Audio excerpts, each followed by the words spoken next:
പ്രസിദ്ധമായ മച്ചാട് മാമാങ്കത്തോടനുബന്ധിച്ച് നടക്കുന്ന ഏറെ വിഭിന്നമായൊരു ചടങ്ങാണ്. ആചാരാനുഷ്ഠാനങ്ങൾ കൊണ്ട് ഏറെ ശ്രദ്ധേയമാണ് മച്ചാട് മാമാങ്കത്തോടനുബന്ധിച്ച് നടത്തപ്പെടുന്ന പറപ്പുറപ്പാട് എന്ന ചടങ്ങിനെ അരിക്കരി ഇല്ലത്തെ ഇളയതാണ് പുറപ്പെടുന്നത്. ഇന്ന് നമ്മളോടൊപ്പം അതിഥിയായിട്ട് അരിക്കരി ഇല്ലത്തെ ഇളയതാണ് നമ്മളോടൊപ്പം ചേരുന്നത്. ഏവർക്കും സ്വാഗതം.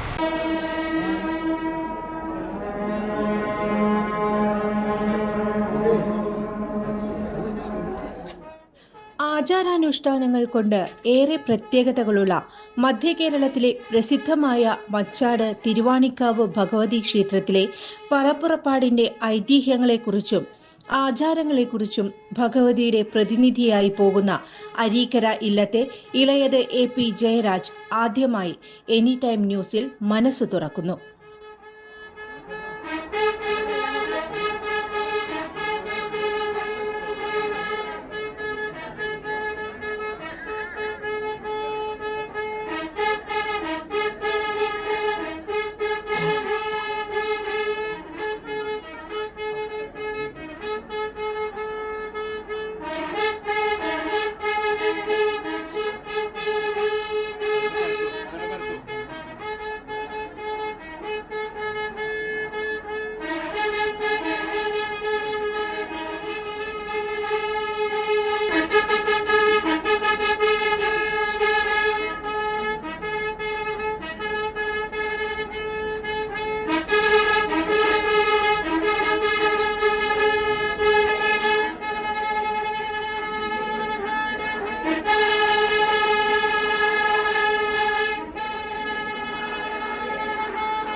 പ്രസിദ്ധമായ മച്ചാട് മാമാങ്കത്തിനായി ഒരുക്കങ്ങൾ അണിയറയിൽ ഒരുങ്ങിക്കൊണ്ടിരിക്കുകയാണ്. തിരുവാണിക്കാവിലെ അമ്മയുടെ ഭഗവതിയുടെ അനുഗ്രഹം ഈ തട്ടക നിവാസികൾക്ക് എപ്പോഴും കിട്ടുന്നുണ്ട്. യഥാർത്ഥത്തിൽ എനിക്ക് തോന്നുന്നു ആചാര അനുഷ്ഠാനങ്ങൾ കൊണ്ട് ഏറെ വിഭിന്നമാണ് തിരുവാണിക്കാവും ഈ മച്ചാടും എല്ലാം നിൽക്കുന്നത്. ക്ഷേത്ര ആചാരാനുഷ്ഠാനം കൊണ്ട് പല വ്യത്യസ്തമായ ആചാരാനുഷ്ഠാനങ്ങൾ കൊണ്ട് ഓരോ ക്ഷേത്രങ്ങൾ വിഭിന്നങ്ങളാണെങ്കിൽ പോലും ഉത്രാളിക്കാവാണെങ്കിലും ഒക്കെ പെരുവനവുമാണെങ്കിലൊക്കെ നമുക്ക് നോക്കുമ്പോൾ ഓരോ രീതികളാണ് ആചാരാനുഷ്ഠാനം. പക്ഷെ അതിൽ നിന്നൊക്കെ ഏറെ വിഭിന്നമാണ് മച്ചാടെന്ന് പറയുന്നത്. ഇവിടെ നമ്മൾ ഇളയതാണ് പോകുന്നത്. ദേശത്തോടുകൂടി ദേശത്തിലേക്ക് എത്തുകയാണ്. ഒരുപക്ഷെ നാനാജാതി മതസ്ഥർ ഇവിടെ വരുന്നുണ്ട്, ഈ ഭഗവതിയുടെ അനുഗ്രഹം തേടുന്നുണ്ട്. അത് തന്നെയാണ് ഒരു ഐതിഹ്യവും ഈ ഒരു ദേശത്തിൻ്റെ ഒരു ചൈതന്യവും നിൽക്കുന്നത്. യഥാർത്ഥത്തിൽ ഇവിടുത്തെ ഈ ആചാരാനുഷ്ഠാനങ്ങൾ ഏതെല്ലാം, എന്താണ് വ്യത്യസ്തമായ ചിന്താഗതി എന്താണ്? ഇപ്പോൾ എല്ലാ ക്ഷേത്രങ്ങളിലും പൂരം അല്ലെങ്കിൽ വേല അല്ലെങ്കിൽ ഉത്സവം ഈ തരത്തിലാണ് ഒരു വർഷത്തിലെ ആഘോഷങ്ങൾ നടക്കുന്നത്. പക്ഷേ ഇവിടെ മാമാങ്കമാണ്. അത് തന്നെ ഒരു പ്രത്യേകതയാണ്. പ്രത്യേകതയാണ്. കാരണം എന്താ വെച്ച് കഴിഞ്ഞാൽ ഇതിൽ സമഗ്രമായിട്ടുള്ള ഒരുപാട് കാര്യങ്ങളുണ്ട്. ആഘോഷത്തെക്കാൾ ഉപരി ഒരു പ്രത്യേകതരം ചടങ്ങുകളിൽ ഏറ്റവും പ്രധാനം അമ്പലത്തെ സംബന്ധിച്ച് പറയെടുപ്പാണ്. ഈ പറയെടുപ്പിന് ഒരുപാട് പ്രത്യേകതകളുണ്ട്. അതിന് പുറപ്പെടുന്ന ആൾക്കാരുടെ എണ്ണത്തിൽ, അവരുടെ രീതികളിൽ, അവരുടെ വസ്ത്രധാരണ രീതിയിൽ, അവർക്ക് ചെയ്യാൻ പറ്റാവുന്ന കാര്യങ്ങളിൽ ഒക്കെ വ്യത്യാസങ്ങൾ ഒരുപാടുണ്ട്. മാത്രമല്ല ഇത് പറയെടുക്കുന്നത് രാത്രിയാണ്.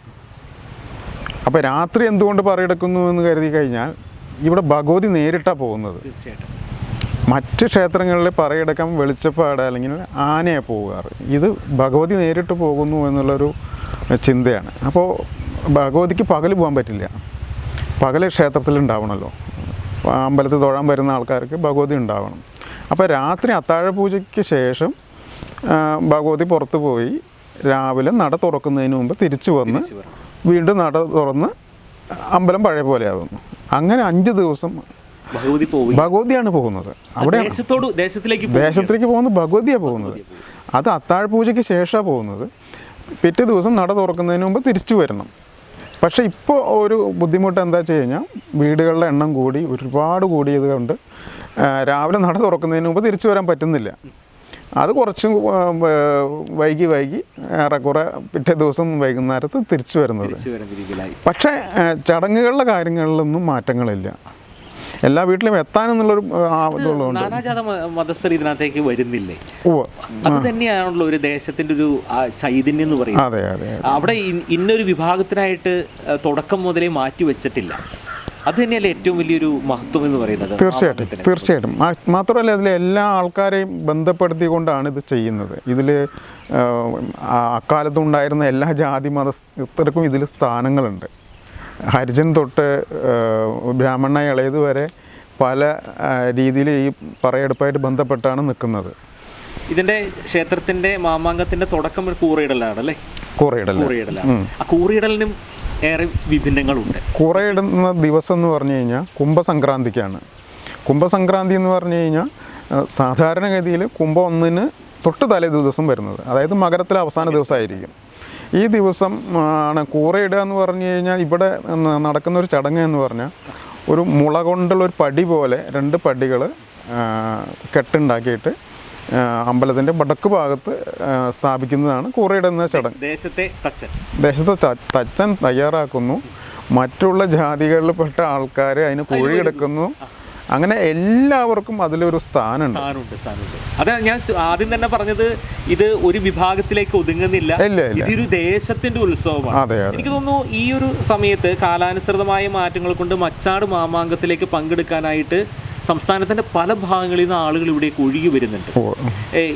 ഇതിന്റെ ഇളയതുമായി ഉള്ള സങ്കല്പം എങ്ങനെയാണ്? അതിന്റെ യഥാർത്ഥ സങ്കല്പം ദേവി നമ്മളിലേക്ക് ആവാഹിക്കുന്നു എന്നതല്ലേ? അതെ. ഇപ്പോൾ സാധാരണഗതിയിൽ ക്ഷേത്രങ്ങളിൽ അത്താഴ പൂജയ്ക്ക് ശേഷം ഒരു പൂജയില്ല, അതാണ് അവസാനത്തെ പൂജ. അത് കഴിഞ്ഞ് അമ്പലം അടയ്ക്കുന്നതാണ് ഒരു ക്ഷേത്രത്തെ പറ്റി ചടങ്ങ്. ഇവിടെ എന്താ ചെയ്യുന്നത് വെച്ച് കഴിഞ്ഞാൽ അത്താഴ പൂജയ്ക്ക് ശേഷമാണ് ഞങ്ങൾ പൂജ കഴിക്കുന്നത്. ആ പൂജ എന്തിനു വേണ്ടിയിട്ടാണ് വെച്ച് കഴിഞ്ഞാൽ ആ ഭഗവതിനെ ഞങ്ങളുടെ ശരീരത്തിലേക്ക് ആവാഹിക്കാൻ വേണ്ടിയിട്ടാണ്. വിശദമായ പൂജകൾക്ക് ശേഷമാണ് ഈ പറപുറപ്പാട് ചടങ്ങ് തുടങ്ങുന്നത്. അത്താഴ പൂജയ്ക്ക് ശേഷം ഞങ്ങളുടെ പൂജ മണ്ഡപത്തിൽ ഭഗവതിക്ക് അഭിമുഖമായി ഇരുന്നുകൊണ്ടാണ് പൂജ കഴിക്കുന്നത്. അതിന് ശേഷമാണ് പറപുറപ്പാട് തുടങ്ങുന്നത്. ഈ പറ പുറപ്പെടുന്നത് നമ്മൾ അരിക്കരി ഇല്ലത്തുള്ള ഇളയതാണ് അതിന്റെ സ്ഥാനം വഹിക്കുന്നത്. ഇതിന്റെ കൂടെ സഞ്ചരിക്കുന്നവരെ ആരൊക്കെയാണ്? ഇതിൻ്റെ കൂടെയുള്ളത് പ്രധാനമായിട്ട് വിളക്ക് പിടിക്കുന്ന ആള്. അതായത് 2 വിളക്കുകളാണ് നമുക്ക് അവകാശമാണ്. അത് നിലവിൽ ഒരു കുടുംബത്തിനാണ്, പക്ഷെ അത് അങ്ങനെ ഒരു കുടുംബത്തിൻ്റെ പേരിലൊന്നുമല്ല. ആ വ്യക്തികളെ അവകാശം കൊണ്ടു കിടക്കുന്നു മാത്രം, കുടുംബത്തിൻ്റെ അവകാശമായിട്ടില്ല. പക്ഷേ നമുക്ക് അമ്പലത്തിൽ നിന്ന് പറ പുറപ്പെടുമ്പോൾ ഭഗവതിനെ പുറത്തേക്ക് കൈ പിടിച്ച് കൊണ്ടുപോവുക എന്നൊരു ചടങ്ങുണ്ട്. ആ ചടങ്ങ് ചെയ്യുന്നത് പാലിശ്ശേരി കുടുംബത്തിലെ കാരണവരായിരിക്കും. ആ കുടുംബത്തിന് കിട്ടിയിട്ടുള്ള അവകാശമാണ്. പിന്നെ ആരൊക്കെയാണ് കൂടെ ഇവരെ അനുഗമിക്കുന്നത്? ആരൊക്കെയാണ്? വിളക്ക് പിടിക്കുന്ന 2 വിളക്കുണ്ടാവും, വലിയ വിളക്കും ചെറിയ വിളക്കും. വലിയ വിളക്ക് ഭഗവതിക്കും ചെറിയ വിളക്ക് വാദ്യക്കാർക്കുള്ളതാണ്. പിന്നെ ഈ ഭഗവതി എടുക്കാനുള്ള എടുപ്പന്മാർ എന്ന അവകാശികൾ, അത് ഒരു സമയത്ത് 4 പേരാണ് കണക്ക്. അവർക്ക് കൃത്യസമയങ്ങളിൽ മാറ്റങ്ങളുണ്ടായിരിക്കും. ഇപ്പോൾ 4 പേര് എന്നുള്ളത് മാറി ഒരുപാട് വഴിപാടുകായിട്ടുള്ള ഒരുപാട് പേര് വരുന്നുണ്ട്. അപ്പോൾ 4 നിന്നല്ല 10ഉം 15ഉം പേരൊക്കെ ഒരേ സമയത്ത് ഉണ്ടായിരിക്കും. ഈ പഴയ കാലഘട്ടങ്ങളിൽ ഈ 4 പേരുണ്ടായിരുന്നു. അത് അവർ ഈ രാത്രിയിൽ മുഴുവനും അവരാണ് അതിനെ സംഘടിപ്പിക്കുന്നത്. ഇതിൻ്റെ ആചാരാനുഷ്ഠാനങ്ങൾക്ക് ഉപരിയായിട്ട് ഇതിൻ്റെ ഏറ്റവും പവിത്രതയോടുകൂടി ചെയ്യേണ്ട ഒരു കർമ്മമാണ്. അതിൻ്റെ വ്രതാനുഷ്ഠാനങ്ങളൊക്കെ എങ്ങനെയാണ്? അതിൻ്റെ ഇവിടെ കൂറയിടുന്ന തൊട്ടാണ് പറയെടുപ്പ് അവകാശികൾക്ക് സത്യം പറഞ്ഞു കഴിഞ്ഞാൽ ഇവിടെ വ്രതാനുഷ്ഠാനങ്ങളൊക്കെ തുടങ്ങുന്നത്. അത് ഞാൻ തൊട്ട് ഇതിലെല്ലാവർക്കും കൂറയിടുന്ന അന്ന് തൊട്ടാണ് വ്രതം തുടങ്ങുന്നത്. അത് ആ സമയത്തൊന്നും മറ്റുള്ള ദേശങ്ങളിലേക്കൊന്നും സഞ്ചരിക്കാറില്ല. അങ്ങനെയാണോ യഥാർത്ഥത്തിൽ? അകലദേശങ്ങളിൽ സഞ്ചരിക്കില്ല. എന്തായാലും അന്ന് രാത്രി, അതായത് വേറെ സ്ഥലത്ത് അന്തി ഉറങ്ങാൻ പാടില്ല എന്ന് പറയാം. പിന്നെ വെജിറ്റേറിയൻ ഭക്ഷണം അല്ലാതെ വേറൊന്നും കഴിക്കരുത്, വേറെ ലഹരി പദാർത്ഥങ്ങൾ ഉപയോഗിക്കരുത്, പിന്നെ മറ്റ് ലൗകിക സുഖങ്ങളിൽ നിന്നൊക്കെ ഒന്ന് മാറി നിൽക്കണം. യഥാർത്ഥത്തിൽ നമ്മളിലേക്ക് ദേവി ആവാഹിക്കുമ്പോൾ നമ്മൾ ദേവിയുടെ ഒരു പ്രതിപുരുഷനായിട്ട് ദേശങ്ങളിലേക്ക് നമ്മൾ പോവുകയാണ്. അപ്പോൾ ആ ഓരോ ഭവനങ്ങളിലേക്ക് കടന്നു ചെല്ലുമ്പോൾ ഉണ്ടാകുന്ന ഒരു ആത്മസംതൃപ്തി എത്രത്തോളം ഉണ്ട്? അവർ നമ്മളെ കാത്തിരിക്കുകയാണ്.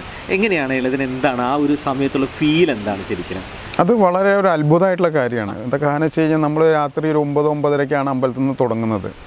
പിന്നെ 10, 11, 2, 3 മണി 4 മണിയാണെങ്കിലും ക്ഷീണം ഉണ്ടെങ്കിലും ആ ഒരു ആവേശമുണ്ട്. ഇത് പറയെടുപ്പ് കൂടെയുള്ള ആൾക്കാർ, പിന്നെ കാത്തു നിൽക്കുന്ന ആൾക്കാർ. ഇപ്പോൾ വെളുപ്പം കാലത്ത് 3 മണിക്കും 4 മണിക്കൊക്കെ ഓരോ കുടുംബങ്ങളിൽ ചെല്ലുമ്പോൾ അവരൊക്കെ കുളിച്ച് പുതിയ വസ്ത്രങ്ങളൊക്കെ ധരിച്ച് കൊച്ചു കുട്ടികൾ വരെ ഇങ്ങനെ കാത്തു നിൽക്കുകയാണ്. അവരുടെ ആ വീടിൻ്റെ ഒരുക്കങ്ങൾ ഉമ്മർത്തണിഞ്ഞ് പൂക്കളുണ്ട് അലങ്കരിച്ച് നിറപ്പറകൾ വെച്ചിട്ട്, ഒരു പറയുന്നല്ല പല വീടുകളിലും വെക്കുന്നത് 50-100 പറകൾ വെച്ചിട്ടാണ് സ്വീകരിക്കുന്നത്. അപ്പോൾ അവരുടെ ആ ഒരു സന്തോഷമൊക്കെ കാണുമ്പോൾ നമുക്ക് ക്ഷീണം ഒട്ടും ഉണ്ടാവാറില്ല. ഞങ്ങൾക്ക് വലിയൊരു ബുദ്ധിമുട്ടുള്ള സംഭവം എന്താ വെച്ച് കഴിഞ്ഞാൽ 24 മണിക്കൂറും ഞങ്ങൾക്ക് ഭക്ഷണമില്ല. ഭക്ഷണം കഴിക്കാൻ പറ്റില്ല. ഭക്ഷണം കഴിക്കാൻ പാടില്ല. രാത്രി നമ്മുടെ ഈ പൂജ കഴിഞ്ഞ ശേഷം ഇവിടുന്ന് നമ്മൾ പോകുമ്പോൾ യാത്ര പുറപ്പെടുന്നതിന് മുൻപേ ഭക്ഷണം കഴിഞ്ഞ പിന്നെ തിരിച്ചു വന്നാൽ ഭക്ഷണം കഴിക്കാൻ പറ്റും. അതുവരെയും ദേവി ഒന്നും കഴിക്കില്ല. തിരിച്ചെത്തണം. അതിനുശേഷം രാവിലെ പിന്നെ എല്ലാം സാധാരണ പോലെ. അതിനുശേഷം വീണ്ടും രാത്രിയിൽ ആരംഭിക്കുക. അതെ. ഇത് വസ്ത്രധാരണമാണ് ഏറ്റവും വിഭിന്നമെന്ന് പറയുന്നത്. അതെ. വസ്ത്രധാരണത്തിന്റെ പ്രത്യേകത എന്താണ് യഥാർത്ഥത്തിൽ? അലക്കിയ മുണ്ട് തട്ടി കൊടുക്കണം, അതാണ് ആദ്യം ചെയ്യുന്നത്. പിന്നെ ചന്ദനവും പുഷ്പങ്ങളൊക്കെ അണിഞ്ഞ് ഞങ്ങൾ ജപിക്കാനിരിക്കും. അതിനുശേഷം ശ്രീകോവിലിൻ്റെ മുമ്പിൽ അലങ്കരിച്ച് വെച്ച പീഠത്തിന്മേലിരുന്നിട്ടാണ് പറ പുറപ്പെടുന്നത്. ആദ്യം ചുവന്ന പട്ട് കൊടുക്കും, പിന്നെ കറുപ്പ് വെള്ള പട്ട് കൊടുക്കണം. അതിനുശേഷം കാൽച്ചലം പണിയണം. പിന്നെ കൈ കഴുകി ശ്രീകോവിലിൽ നിന്ന് ഭഗവതിയുടെ മേൽ ചാർത്തിയിട്ടുള്ള മാല നമ്മൾ അണിയും. അതിനുശേഷം വീണ്ടും തീർത്ഥം സേവിച്ച് 2 വാളുകളാണ് ഭഗവതിക്കുള്ളത്. ഒന്ന് സാധാരണ രീതിയിലുള്ള വാൾ, പിന്നെ കടുത്തല എന്നുള്ള ഒരു വാളും. അതിൽ സാധാരണ കാണുന്ന വാളെടുത്തിട്ടാണ് നമ്മൾ ആദ്യം പ്രദക്ഷിണത്തിന് പോകുന്നത്. ആദ്യം പ്രദക്ഷിണം പോകുമ്പോൾ നമ്മൾ പോകുന്നത് സർപ്പക്കാവിലേക്കാണ് പോകുന്നത്. ഈ സമയത്ത് നമ്മുടെ മുമ്പിൽ 2 വിളക്കുകളും നമ്മുടെ കൈ പിടിച്ച് പാലിശ്ശേരി നായരും ഉണ്ടായിരിക്കും. ഈ പാലിശ്ശേരി നായർ മുഴുവൻ സമയം നമ്മുടെ കൂടെ ഇല്ല. അമ്പലത്തിൽ പ്രദക്ഷിണം വയ്ക്കുമ്പോൾ മാത്രമേ ഉള്ളൂ. അപ്പോൾ ദേവീനെ മുന്നോട്ട് സഞ്ചരിപ്പിക്കാനുള്ള ഘടകമാണ്. അത് പുറത്തേക്ക് എഴുന്നള്ളിക്കേണ്ട ഉത്തരവാദിത്തമാണ് കിട്ടിയിട്ടുള്ളത്. അതിനുശേഷം അമ്പലം മാലം വെച്ചതിന് ശേഷം തിരിച്ചു വന്ന് പടിഞ്ഞാറ് നടക്കിൽ നിന്ന് എടുപ്പന്മാരെ തോളിലേറി ഭഗവതി പുറത്തേക്ക് യാത്രയാവും. അത് വരയ്ക്കാണ് പാലിശ്ശേരി നായർക്ക് ചുമതലയുള്ളൂ.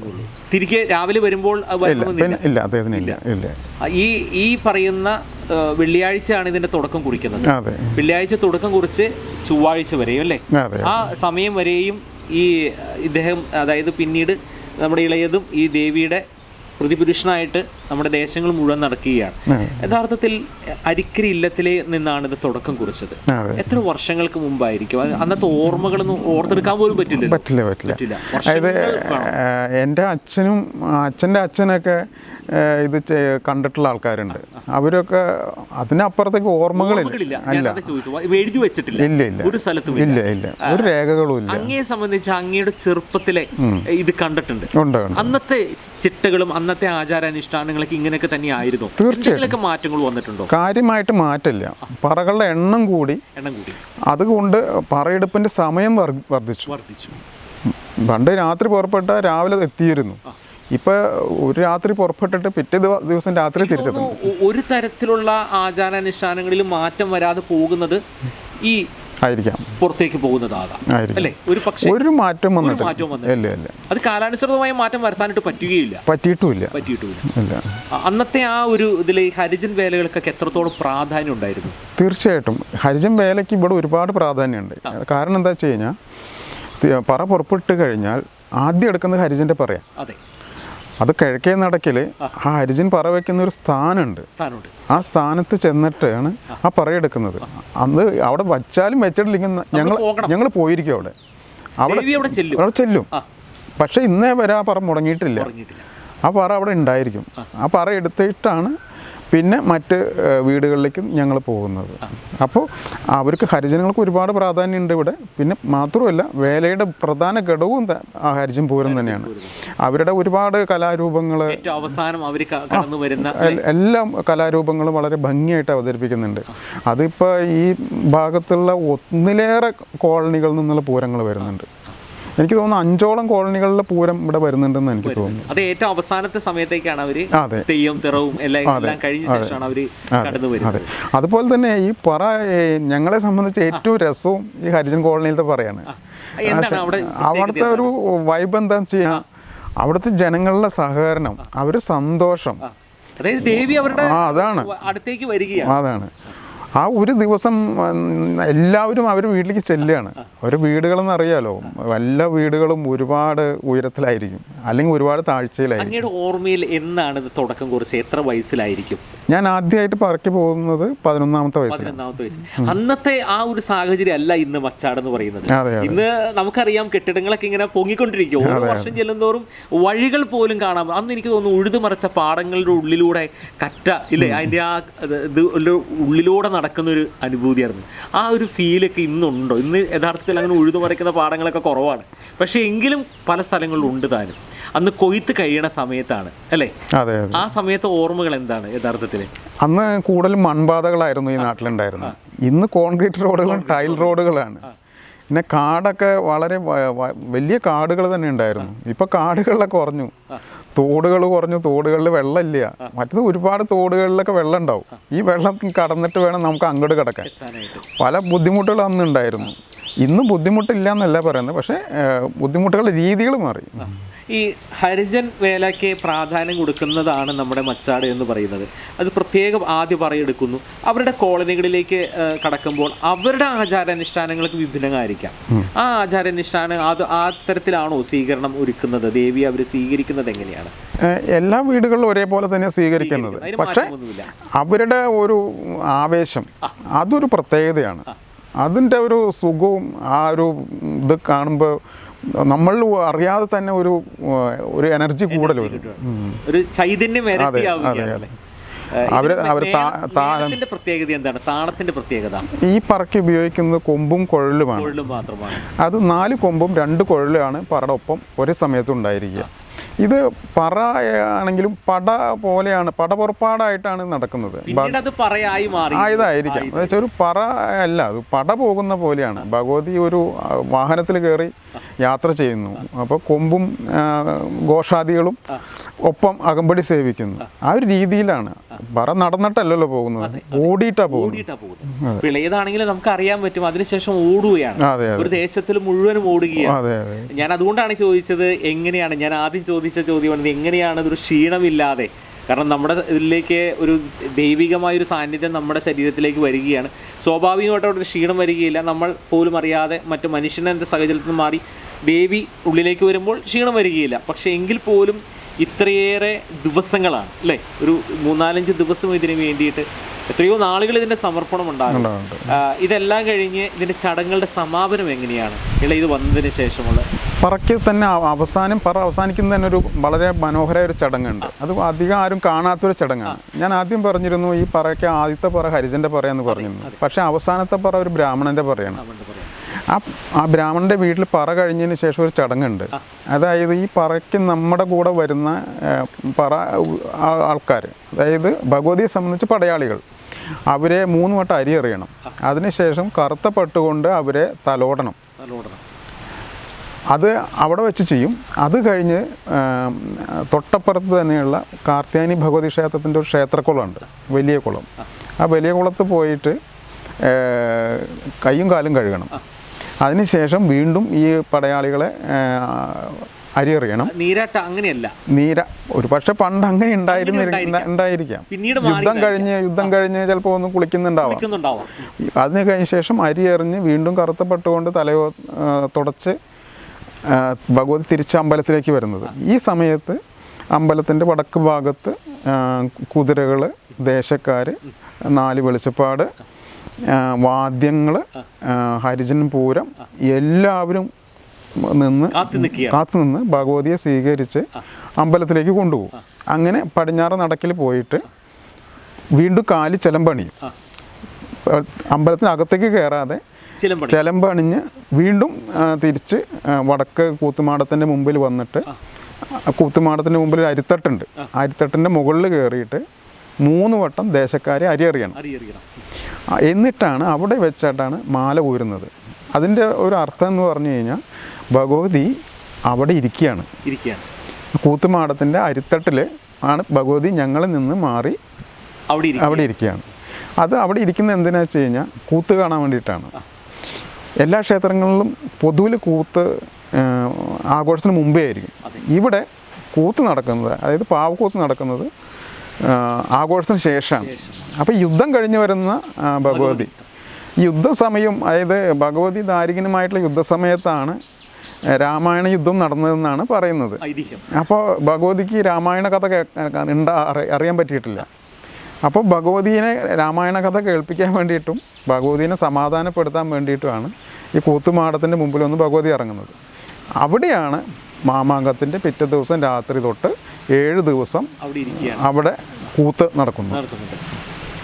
ശരിക്കും പറഞ്ഞാൽ വലിയ മാറ്റങ്ങളല്ലേ, ഒരുപാട് മാറ്റങ്ങൾ. എനിക്ക് നമുക്ക് ഈ മച്ചാടിനെ സംബന്ധിച്ചും ഓരോ ക്ഷേത്രങ്ങളെ സംബന്ധിച്ചും നമ്മൾ കൊണ്ടുവരുന്ന അല്ലെങ്കിൽ പഴയ പൂർവികർ കൊണ്ടുവരുന്ന ആചാരാനുഷ്ഠാനങ്ങൾ പുതുതലമുറ അതേപടി സ്വീകരിക്കുകയാണ്. അതിലൊരു മാറ്റവും വരുത്തുന്നില്ല.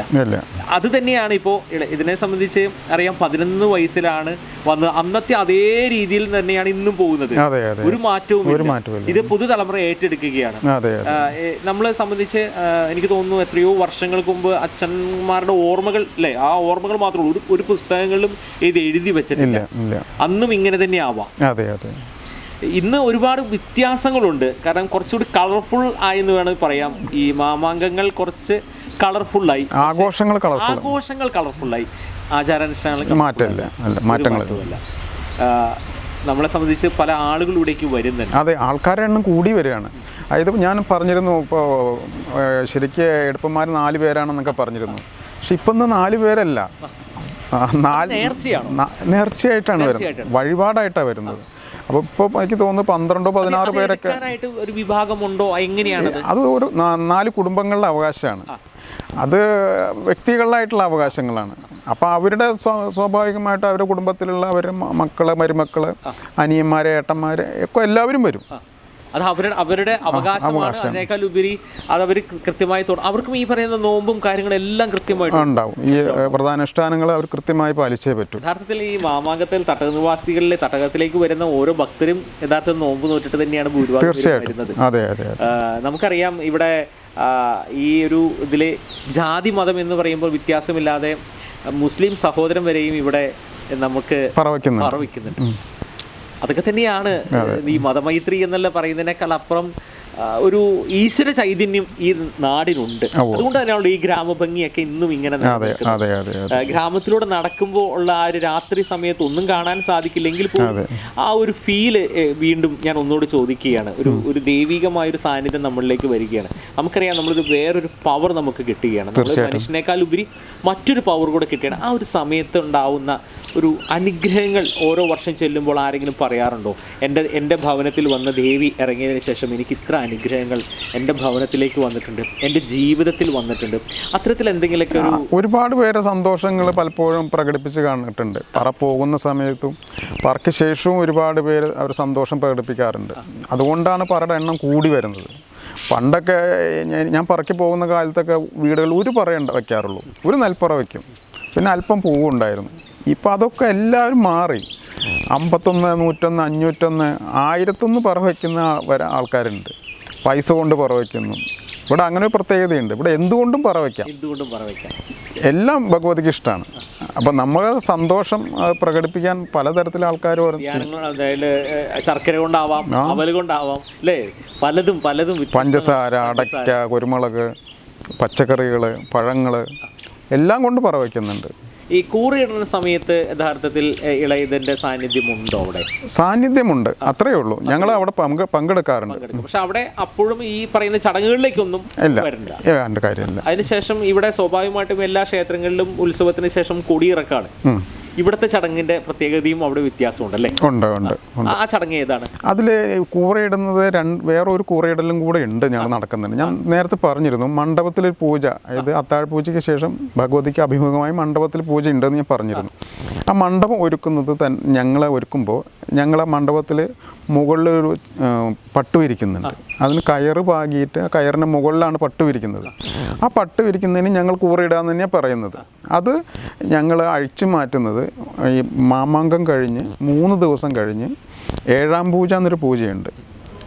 വെള്ളിയാഴ്ച മാമാങ്കം പറവറപ്പാട് തുടങ്ങുന്നത് കുംഭമാസം ആദ്യത്തെ വെള്ളിയാഴ്ചയാണെങ്കിൽ 7 ദിവസം കഴിഞ്ഞ് അടുത്ത വെള്ളിയാഴ്ച 3 മണിക്കാണ് ഗുരുതി തർപ്പണം എന്നൊരു ചടങ്ങുണ്ട്. ഞങ്ങളെ സംബന്ധിച്ച് മാമാങ്കത്തിൽ ഞങ്ങളുടെ അവസാനത്തെ ചടങ്ങ് അതാണ്. വടക്കേ നടക്കിലാണ് ഗുരുതി തർപ്പണം നടക്കുന്നത്. ആദ്യം ഗണപതിക്കും പിന്നെ ഭഗവതിക്കും പിന്നെ ക്ഷേത്രപാലനും പൂജ ചെയ്ത ശേഷം ആണ് ഗുരുതി അർപ്പണം നടക്കുന്നത്. അതിനുശേഷം അകത്ത് വന്നിട്ട് ഈ മണ്ഡപത്തിൽ നേരത്തെ ഞങ്ങൾ പാകിയിട്ടുള്ള പട്ട അഴിച്ച് മാറ്റുന്നതോട് കൂടിയിട്ടാണ് ഞങ്ങൾ ഈ അമ്പലത്തിലെ ഈ വർഷത്തെ ചടങ്ങ് അവസാനിക്കും. യഥാർത്ഥത്തിൽ നമുക്ക് ഇതിൻ്റെ സമാപനത്തിലേക്ക് എത്തുമ്പോൾ ഓരോ ക്ഷേത്രങ്ങളുടെയും ഭഗവതിമാർക്ക് ഓരോ ഐതിഹ്യങ്ങളാണ്. മച്ചാട്ടത്തെ അമ്മയുടെ ഐതിഹ്യം എന്തായിരുന്നു യഥാർത്ഥത്തിൽ? അതായത് കൊടുങ്ങല്ലൂർക്ക് പോയിട്ടുള്ള ഭക്തനായ കോങ്ങാട്ട് നായർ എന്ന ഒരു യുവാവിൻ്റെ കൂടെ വന്ന ഭഗവതിയാണെന്നാണ് വിശ്വസിക്കുന്നത്. അദ്ദേഹം കൊടുങ്ങല്ലൂർ അമ്മയുടെ ഭക്തനായിരുന്നു അത്രേ. അപ്പോൾ അദ്ദേഹം അന്ന് കൊടുങ്ങല്ലൂർ പോയി. അന്നറിയാലോ, ആ കാലത്ത് വാഹനങ്ങളൊന്നുമില്ല, നടന്നിട്ടാണല്ലേ പോകുന്നത്. അപ്പോൾ സ്വാഭാവികമായിട്ട് തിരിച്ചു വരുമ്പോൾ ഏതെങ്കിലും ഒരു വീട്ടിൽ കിടന്നുറങ്ങണം, അതാണ് രീതി. അപ്പോൾ അദ്ദേഹം ഇവിടെ ഒരു പാലിശ്ശേരി തറവാട്ടിൽ, അതായത് ഇന്നത്തെ ക്ഷേത്രം ഉണ്ടായിരുന്ന സ്ഥലത്ത് പണ്ട് പാലിശ്ശേരി തറവാടായിരുന്നു എന്നും ആ പാലിശ്ശേരി തറവാട്ടിൽ അന്ന് അദ്ദേഹം വിശ്രമിച്ചു എന്നും പിറ്റേ ദിവസം അദ്ദേഹം പുറപ്പെടാൻ നോക്കുമ്പോൾ അദ്ദേഹം കൂടെ കൊണ്ടുവന്നിരുന്ന കൊട എടുക്കാൻ പറ്റുന്നില്ല. എടുക്കാൻ പറ്റുന്നില്ല. അപ്പോൾ ആ കൊടയിൽ ഭഗവതി ഉണ്ട്, എനിക്ക് ഈ സ്ഥാനം ഇഷ്ടപ്പെട്ടു, ഞാൻ ഇനി വരാൻ തയ്യാറല്ല താങ്കളുടെ കൂടെ, എനിക്കിവിടെ ക്ഷേത്രം വേണമെന്ന് അദ്ദേഹത്തിനോട് അരുളപ്പാടുണ്ടായിത്ര. അതിനുശേഷമാണ് അവിടെ ക്ഷേത്രം പണിയുന്നതും ഇപ്പോൾ ഉള്ള ക്ഷേത്രമുള്ള സ്ഥലത്തുണ്ടായിരുന്ന പാലിശ്ശേരി തറവാട് വേറെ ഭാഗത്തേക്ക് മാറ്റി പുനർനിർമ്മിക്കുന്നതും ഇവിടെ പാലിശ്ശേരി തറവാടുണ്ടായിരുന്ന സ്ഥാനത്ത് ഒരു പുതിയ ക്ഷേത്രം ഉണ്ടാവുന്നതും. അതാണ് പാലിശ്ശേരി തറവാടും ഈ ക്ഷേത്രവും തമ്മിലുള്ളൊരു ബന്ധവും. അതുകൊണ്ട് തന്നെയാണ് ഈ പുറത്തേക്ക് എഴുന്നള്ളിക്കുവാനായിട്ട് വരുന്നതും. അതെ, ആ ഒരു അവകാശമാണ്. അതെ. ഒരു പക്ഷേ ആ കാലത്ത് ഈ നാട്ടിലുണ്ടായിരുന്ന ഒരേ ഒരു ബ്രാഹ്മണ കുടുംബം അരീക്കര ഇല്ലമായിരിക്കാം. അപ്പോൾ അതുകൊണ്ടായിരിക്കും അരീക്കര ഇല്ലത്തിന് ഈ ഭഗവതിയുമായിട്ടുള്ള ഒരു ഇത് വന്നത്. അങ്ങനെ ആയിരിക്കാം, അത് തലമുറകളായിട്ട് കൈമാറി പോയിക്കൊണ്ടിരിക്കുന്നു. എന്തായാലും ഒരുപാട് എനിക്ക് തോന്നുന്നു എല്ലാവരും ആഘോഷങ്ങൾക്കും എല്ലാം വരുന്നുണ്ട്, ദേവിയുടെ അടുത്ത് വരുന്നുണ്ട്, പ്രാർത്ഥനയോടുകൂടി അതിൻ്റെ അനുഗ്രഹങ്ങളൊക്കെ നേടുന്നുണ്ട്. പക്ഷേ ഇതിൻ്റെ ഉള്ളറകളിലേക്ക് ആരും തന്നെ കടന്നു ചെല്ലാത്ത കാര്യങ്ങളാണ് അല്പസമയം ഞങ്ങളോട്. ഇപ്പം ഞങ്ങൾക്കറിയാം വലിയ തിരക്കുണ്ട്, ആ തിരക്കിൻ്റെ ഇടയിലും ഏറെ ശ്രമകരമാണ് ഞങ്ങൾ ഈ ഒരു പ്രേക്ഷകരുടെ അടുത്തേക്ക് ഇതിൻ്റെ അംശങ്ങൾ എത്തിക്കുന്നത്. യഥാർത്ഥമായ വസ്തുത പൊതുസമൂഹത്തിന്, അതായത് നമ്മളെ സംബന്ധിച്ച് നമ്മളെല്ലാവരും വിശ്വസിക്കുന്ന ഓരോ ദൈവങ്ങളും വിശ്വസിക്കുന്നുണ്ട്. ഓരോ ക്ഷേത്രങ്ങളും ഓരോ നാടിൻ്റെ യഥാർത്ഥത്തിൽ ഈ ഭാഗത്തെ ചൈതന്യം തന്നെയാണ്. ഈ നാടിൻ്റെ ഒരു വെളിച്ചം എന്ന് പറയുന്നത് മച്ചാടാണ്. എന്തൊരാവശ്യങ്ങൾക്കും ഏതൊരാവശ്യങ്ങളും വിളിച്ചാൽ വിളി കേൾക്കുന്ന ഭഗവതിയുടെ മുൻപിൽ നിൽക്കുമ്പോൾ തന്നെ ഇതിൻ്റെ ആ പുറത്തെ ചടങ്ങുകളെക്കുറിച്ച് അല്പസമയം ഞങ്ങളോടൊപ്പം വിവരിച്ചതിന് ഒത്തിരി സന്തോഷമുണ്ട്. മച്ചാട്ടിലേക്ക് വരാനായിട്ട് ഒരുങ്ങുന്ന ഒരുപാട് ഭക്തരും ഒരുപാട് ആസ്വാദകരൊക്കെ ഉണ്ട്. അവരോട് എന്താ പറയാനുള്ളത്? അതായത് ആഘോഷങ്ങളെക്കാൾ പ്രാധാന്യം ഇവിടെ ചടങ്ങുകൾക്കാണ്. ആ ചടങ്ങുകളിൽ ഒരു മാറ്റങ്ങളും വന്നിട്ടില്ല. അപ്പോൾ ഏറ്റവും ഭംഗിയായിട്ട് തന്നെയാണ് ഞങ്ങൾ ഓരോരുത്തരും ഇതിന് തയ്യാറെടുക്കുന്നത്. അത് മാത്രമല്ല, ഞങ്ങൾ തയ്യാറെടുക്കാൻ മാത്രമല്ല, ഞങ്ങളുടെ കൂടെ വരുന്നവർ ഞങ്ങൾ അതുപോലെ നിർബന്ധിക്കാറുണ്ട്. അതിന് ഞങ്ങൾ അതിന് വഴിക്ക് നമ്മൾ കൊണ്ടുവരാൻ ശ്രമിക്കാറുമുണ്ട്. അതിന് ഞങ്ങളുടേതായൊരു ചുറ്റുപാട് ഇതുണ്ട്, അതിനൊരു സമർപ്പണം ഉണ്ട് അതിൻ്റെ പുറകിൽ. അത് ഭംഗിയായിട്ട് നടക്കുന്നു. അതുകൊണ്ട് തന്നെയാണ് എല്ലാ വർഷവും പറകളുടെ എണ്ണം കൂടി വരുന്നത്. പ്രത്യേകിച്ച് ബുദ്ധിമുട്ടുകളൊന്നും ഇല്ലാതെ തന്നെ ഞങ്ങൾക്കിതൊക്കെ മുമ്പോട്ട് കൊണ്ടുപോകാൻ പറ്റുന്നത്. എന്തായാലും എല്ലാവിധ പ്രാർത്ഥനാ മംഗളങ്ങളും ഞങ്ങളും ചോദിക്കുകയാണ്. പ്രാർത്ഥനയോടുകൂടി ഞങ്ങൾക്കും വേണ്ടി പ്രാർത്ഥിക്കുക. തീർച്ചയായും. എല്ലാവിധ അനുഗ്രഹത്തിനു വേണ്ടി നമുക്ക് ഒരുമിച്ച് പ്രാർത്ഥിക്കാം. ഈ വർഷം ഏറ്റവും ഭംഗിയായി തീരട്ടെ. അതിൻ്റെ ഒരുക്കങ്ങളൊക്കെ ആരംഭിച്ചു കഴിഞ്ഞു. എല്ലാം ഭംഗിയായി തീരട്ടെ. എനിടൈം ന്യൂസിനെ ഇത്രയും സമയം ചെലവഴിച്ചതിനെ ഒത്തിരി നന്ദി. ഓക്കെ.